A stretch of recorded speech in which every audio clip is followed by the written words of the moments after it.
kita. Tapi aduh, kenapa ada banjir kuah merah pedas lagi? Natriumnya tinggi banget. Perutku rasanya panas dan mulai teriritasi nih. Garam dan micin ini bikin tensi naik gila-gilaan. Lemak jenuhnya juga bikin aku sesak. Kalau begini terus, ginjal kita bisa ikut kewalahan bekerja. Tolong ya, kalau makan seblak jangan sering-sering.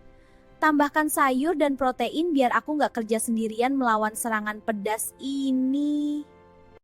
Aku nggak mau kita jatuh sakit karena maag atau GERD.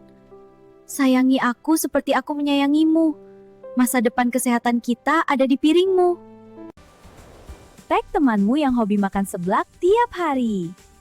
Jangan lupa follow, like, dan share video ini demi lambung yang lebih bahagia.